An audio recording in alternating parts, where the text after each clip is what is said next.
Porto de Salvador foi a porta de entrada de milhares de negros escravizados que chegaram à Bahia e foi também o ponto de partida de muitos que fizeram o caminho de volta para a África. Assim como trouxeram costumes e tradições, levaram para o outro lado do oceano muito da cultura e do que viveram em Salvador. É o que a gente mostra agora no segundo episódio de uma história chamada Salvador, capítulo África.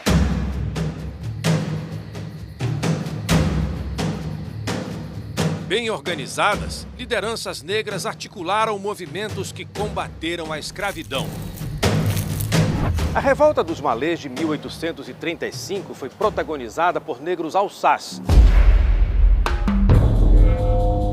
Um baiano descendente de escravos virou uma das figuras mais importantes do reino de Daomé, um personagem hoje controverso.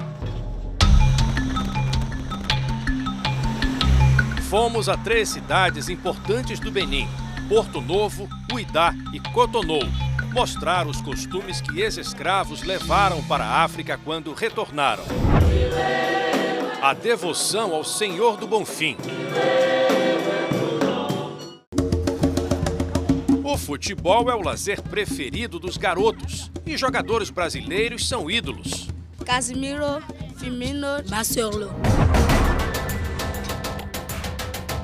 Você vai conhecer também a vila de Ganvi, refúgio de um povo que precisou escapar de guerreiros inimigos. Vamos juntos, a partir de agora, mergulhar nessa história.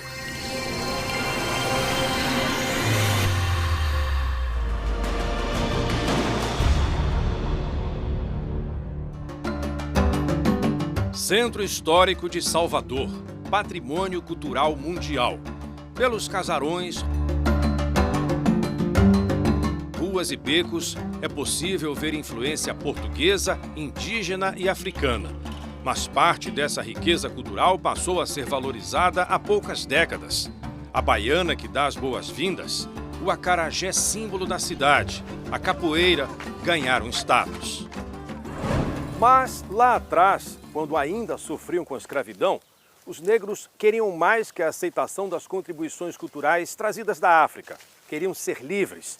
A partir do fim do século XVI, eles organizaram fugas, construíram quilombos, que eram esconderijos nas matas para abrigar os fugitivos, e articularam várias revoltas para tentar se livrar das correntes.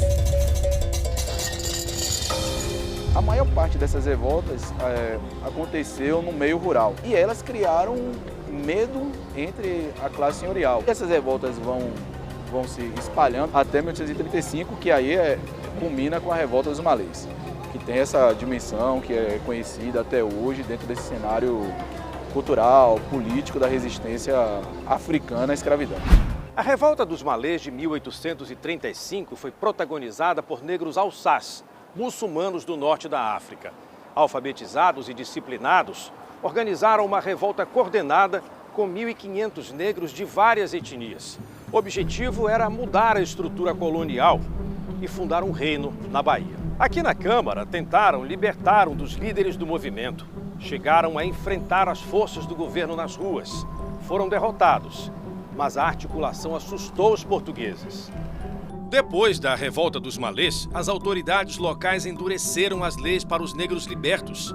Uma dessas leis proibia que eles comprassem imóveis na cidade, que já naquela época era uma das principais formas de investimento. Como eles foram impedidos de comprar esses bens de raiz e a repressão do ponto de vista das práticas das autoridades em relação a eles ficou muito dura, isso acabou sendo um outro fator motivador para que eles resolvessem voltar para o continente africano. Até o fim do século XIX, várias levas de negros libertos fizeram o caminho de volta. Os ex-escravos, que se consideravam brasileiros, se estabeleceram principalmente em Porto Novo e Uidá, no litoral do Benin, chamado ainda na época Reino de Daomé. Eles passaram a ser identificados como agudás.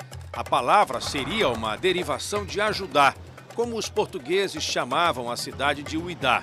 Os retornados mudaram a paisagem urbana das duas cidades com a influência da arquitetura colonial que trouxeram de Salvador.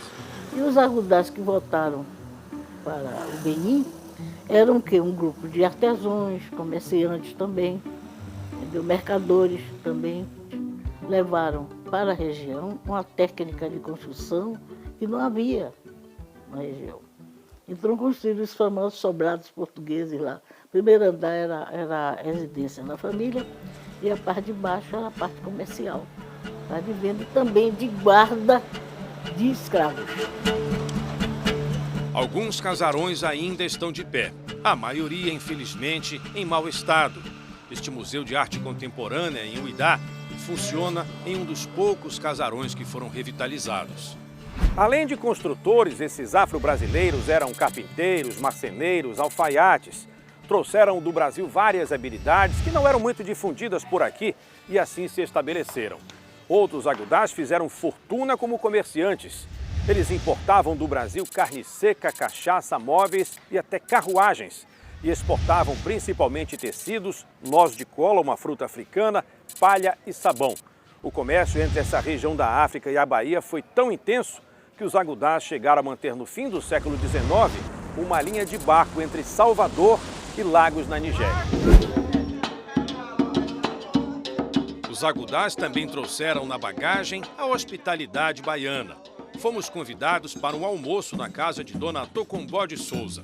No cardápio, feijão, mas do jeito deles, batido e sem carnes. Bem diferente da nossa feijoada, que eles não conhecem. O feijão deles não é tão salgado quanto o nosso, um sabor mais ameno, mas em compensação já vem naturalmente apimentado. Então, tem que aguentar o tranco, viu? Mas é muito gostoso. Também tem peixe frito, axequé, que é uma espécie de cuscuz de mandioca, ebá, um pirão de mandioca, banana frita e farinha. Uma combinação saborosa. Os antepassados de Dona Tocombó, por parte de mãe, vieram de Salvador. Ela se orgulha muito das raízes, apesar de nunca ter visitado o Brasil. Se você é descendente de brasileiros, você é visto como uma pessoa importante aqui. Os beninenses querem casar com filhos ou filhas de agudás para terem essa mistura.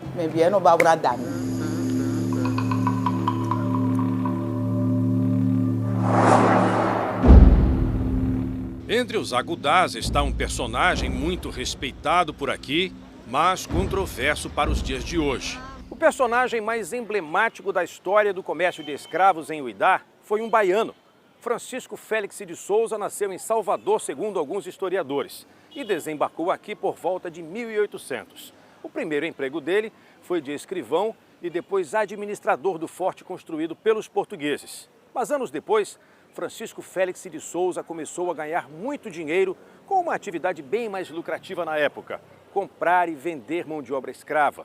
Francisco era influente, amigo do rei de Daomé, e acabou entrando para a história como uma pessoa que contribuiu muito para o progresso de Uidá. Não é por acaso que a figura dele está eternizada na praça principal. Francisco Félix de Souza, que seria filho de um português com uma escrava, tinha tanto prestígio que foi nomeado conselheiro do rei e ganhou um título criado para ele, o de Tchá-Tchá, que foi herdado pelos descendentes.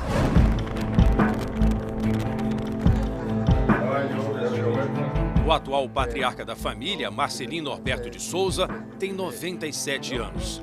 Ele diz que Tchá-Tchá vendia tecidos, pólvora e tabaco, além de escravos. Era o costume da época e ele foi obrigado a entrar nesse comércio. Ninguém sabia que estava fazendo mal à humanidade. Mas agora que temos conhecimento, é de bom tom pedir desculpas para as almas daqueles que foram vendidos.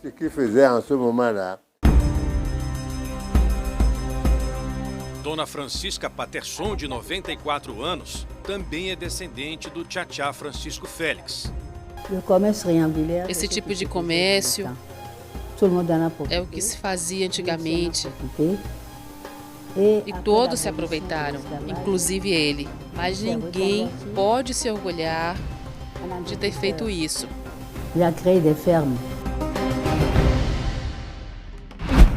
O antigo reino de Daomé, onde Tchá-Tchá fez fortuna, era poderoso. A capital, Abomey, já era uma cidade importante às margens do Lago Nokwe, um dos maiores da África, com 20 quilômetros de comprimento e 11 de largura. Na Abomey de hoje, este atracadouro é a principal ligação entre a cidade e o povo Tofinu, que chega de canoa para fazer compras. Até o século XVIII, os Tofinu também moravam nas margens do Nokwe, mas viviam em conflito com os vizinhos. A história conta que o povo Tofinu era perseguido pelo reino de Abomey para ser vendido como escravo. Depois de anos de guerra, eles encontraram uma forma de escapar, se aproveitando de um ponto fraco do inimigo. Segundo os moradores daqui, os guerreiros Abomey não entravam na água por questões religiosas, eram proibidos. A solução foi se mudar para uma região de pequenas ilhas e centenas de canais, onde eles conseguiram finalmente viver em paz. A vila de Ganvi, que tem hoje 20 mil habitantes, foi fundada pelo chefe Agbo Dogbe em 1717. Nesses 300 anos, a vila não passou por grandes transformações. Muitas famílias moram em palafitas. Nada de carros, lojas, modernidade. A canoa continua sendo o único meio de transporte e a população ainda sobrevive só da pesca.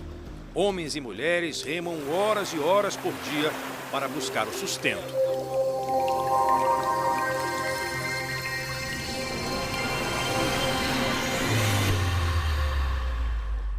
Os Tofinu são fechados, não gostam de entrevistas. Só depois de muita insistência conseguimos falar com o líder da comunidade. Ele explica por que eles vivem do mesmo jeito há 3 séculos. Nós já nascemos nessa vida, nos acostumamos. Além disso, somos pescadores e só sabemos sobreviver aqui. Por isso, mantemos nossas tradições. Nossa vida é mais sofrida, mas ainda assim preferimos a nossa forma de viver.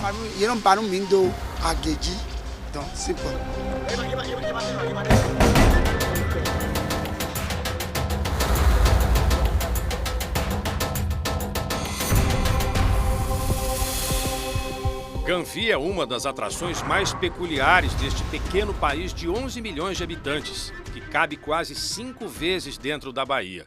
É uma nação de adeptos do Vodum e também de católicos e muçulmanos. O Benin, uma ex-colônia francesa, vive basicamente da agricultura de subsistência e da exportação de algodão. A capital administrativa é Porto Novo, com cerca de 100 mil habitantes. Mas a maior cidade do país é Cotonou, que tem 700 mil. Cotonou tem um pequeno centro moderno e organizado, com avenidas largas, ministérios, prédios comerciais.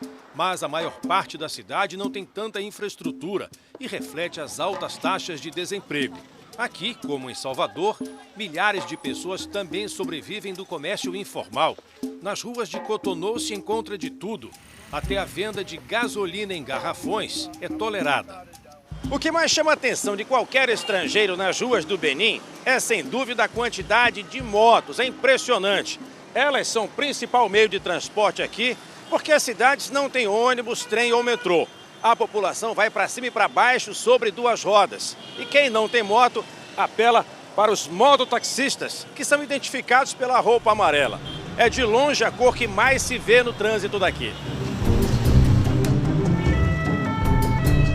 É comum ver 3 pessoas em uma moto. Gente levando mercadoria. Cruzamentos fechados. Em muitos cruzamentos, simplesmente não há sinalização. Motoristas e motociclistas têm que se entender.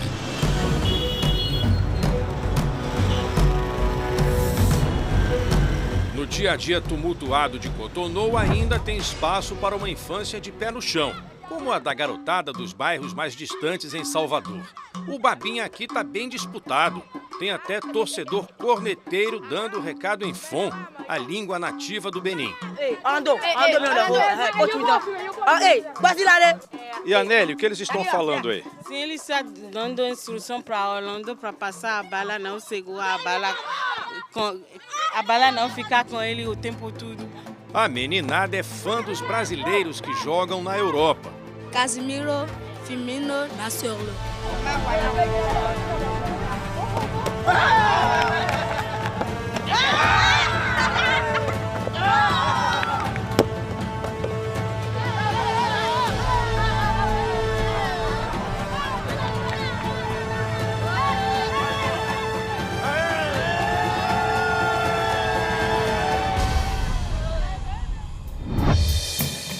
No próximo bloco, a devoção católica ao Senhor do Bonfim cruzou o Atlântico levada pelos agudás e as tradições folclóricas que eles também herdaram do Brasil.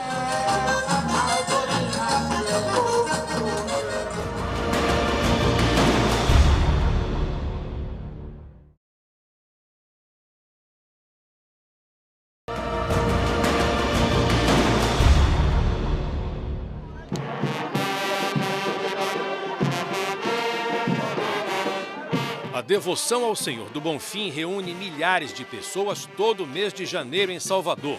O dia da festa de louvor é domingo, mas é a lavagem preparatória da igreja na quinta-feira que ganhou fama no Brasil e no mundo. Uma procissão ecumênica celebrada com fé e muita alegria.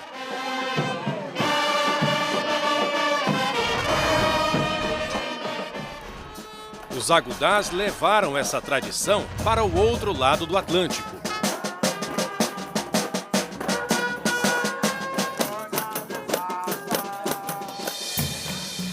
Na cidade de Porto Novo, a festa do Bonfim acontece no domingo, como em Salvador. Mas também, como os baianos, os devotos começam as comemorações antes, só que no sábado. A concentração do que eles chamam aqui de carnaval é no começo da tarde na casa de seu Augusto Amaral, de 66 anos, que sempre veste a camisa da seleção brasileira nessa data.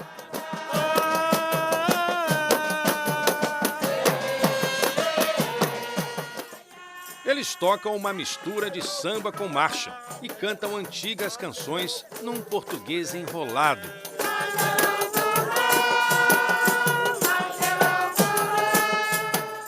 Pessoas mascaradas e bonecos animam a festa.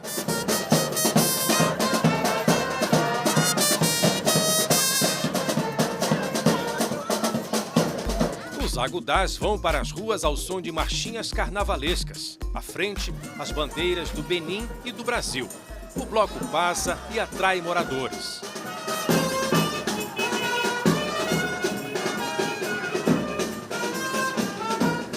Claro que as dimensões nem de longe podem ser comparadas, mas esse mini carnaval pelas ruas de Porto Novo é a lavagem do Bonfim deles. É a festa profana que antecede a data religiosa, o domingo dedicado ao Senhor do Bonfim, como em Salvador. O tamanho da festa, para eles, não importa. O que vale mesmo é manter de pé essa tradição. É orgulho porque nós herdamos a festa dos agudás, dos nossos antepassados, e por isso temos que dar continuidade à festa do Senhor do Bonfim. Temos que continuar até os nossos bisnetos. Já é tradição fazer uma parada na casa de seu Carim da Silva, ex-cônsul do Brasil no Benin e patriarca da família Silva, uma das mais influentes entre os agudás. Aos 93 anos, ele ainda não perdeu o rebolado.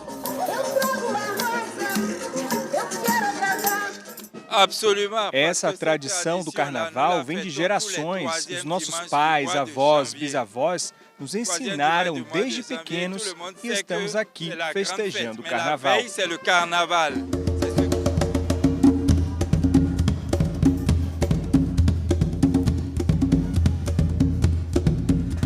O carnaval agudá só termina à noite, depois de 3 horas de desfile pela cidade. Este antropólogo beninense diz que as comemorações do Bonfim em Porto Novo reforçam o sentimento de brasilidade dos agudás. Isso é muito importante porque distingue os agudás da população geral beninense. E quando eles vão para a rua, é uma festa que demonstra uma certa integração cultural e linguística, inclusive, porque esses agudás deixaram muitas palavras nas nossas próprias línguas nacionais.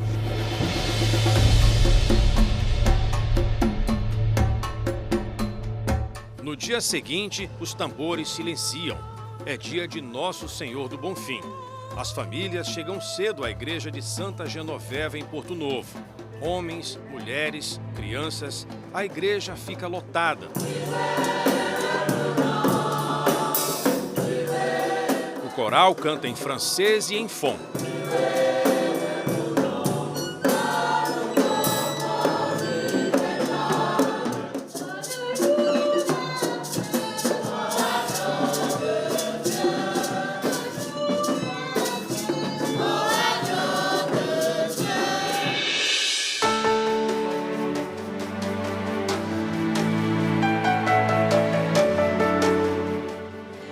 manifestação de religiosidade muito especial em um continente que já tem uma diversidade enorme de crenças. Essa celebração mistura uma devoção herdada da Bahia com o idioma francês, línguas locais e um profundo respeito pela tradição de mais de um século. A missa dominical é o momento solene da festa do Senhor do Bonfim em Porto Novo. No altar, o estandarte da Irmandade Local de Nosso Senhor do Bonfim.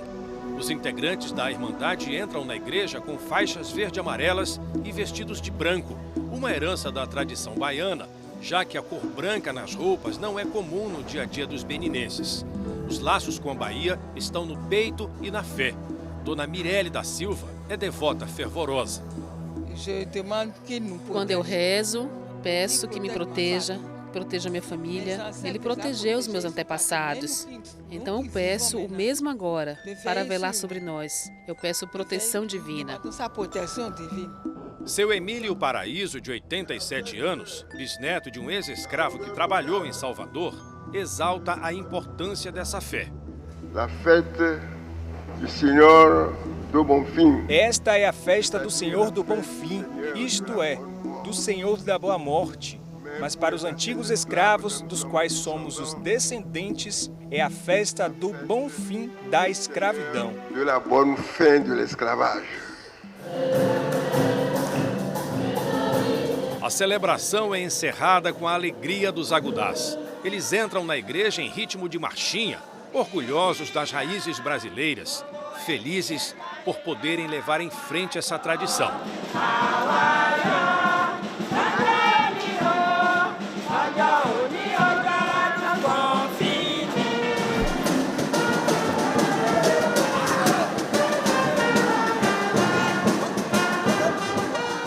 Tá pensando que acabou? Depois da missa, os agudás se reúnem para a última parte das comemorações. É o momento de comer e beber, mas sem deixar de dançar.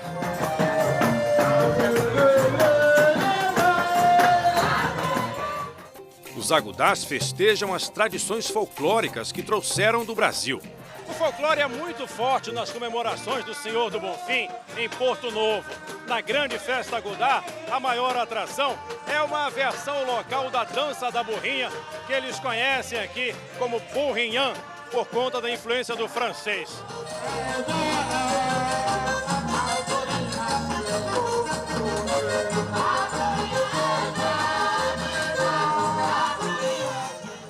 O Bumba Meu Boi também está vivo na cultura agudá.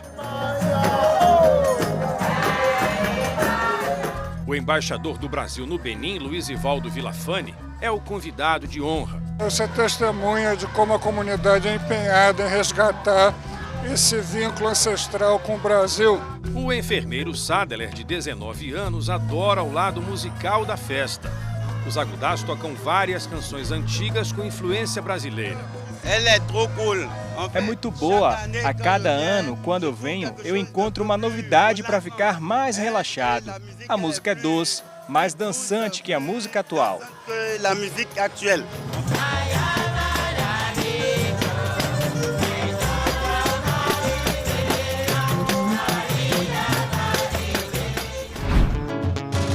Para quem gosta de instrumentos tradicionais africanos, o mercado de artesanato de Cotonou é um bom programa. Além de tambores, velas, estátuas, máscaras. Belos exemplos da arte típica do Benin. Em Salvador, a arte típica africana está na Casa do Benin e também na Casa de Angola.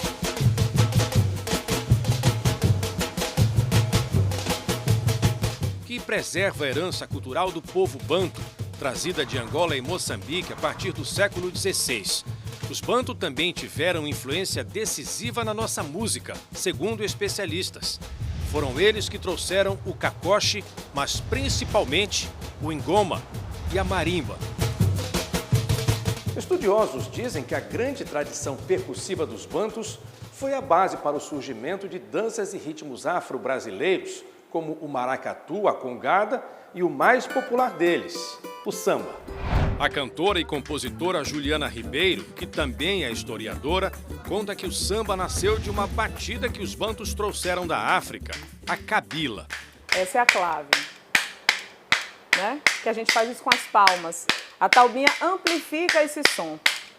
1, 2, 1, 2. No caso do samba de roda, que até hoje essa clave permanece desse jeito que a gente conhece, a roda ela é em pé, como a gente conhece. Quando se começa a tocar, todos dançam. Só que essa clave também está no samba enredo, essa clave também está no pagode baiano, essa clave está em todas as formas de samba. Oi, viola, meu bem, viola. Arrasou. Os ritmos africanos romperam os limites dos agrupamentos negros e conquistaram espaço no carnaval, uma tradição europeia trazida pelos portugueses. Isso foi lá atrás, ainda no século XIX. Na época, fanfarras animavam o povo nas ruas. A elite da cidade se reunia em clubes carnavalescos e desfilava em carros. Esse cenário ganhou novos sons quando dois afoxés, grupos carnavalescos com raízes no candomblé, foram para as ruas de forma organizada. Este jornal de 1898 dá destaque ao desfile do mais antigo deles, a Embaixada Africana, fundada 3 anos antes. A publicação cita que o afoxé levou para a avenida personagens da cultura africana. Os pândegos da África, o segundo mais antigo, desfilaram com fantasias de seda homenageando Iemanjá. Esses dois afoxés abriram caminho para outras agremiações carnavalescas de negros, como os mercadores de Bagdá. Os antigos afoxés são o tema do mestrado em História desta jornalista. Aquilo que no dia a dia era proibido, era desprezado, ocupando o mesmo espaço, levando a música e tendo uma visibilidade. A escravidão vem em um momento impensado do homem e do mundo, que ela nunca mais venha, e que venha suas reparações, mas em nós continua sempre a força de seguir respeitando os valores que as nossas etnias, é claro, e a nossa ancestralidade nos traz como um ganho.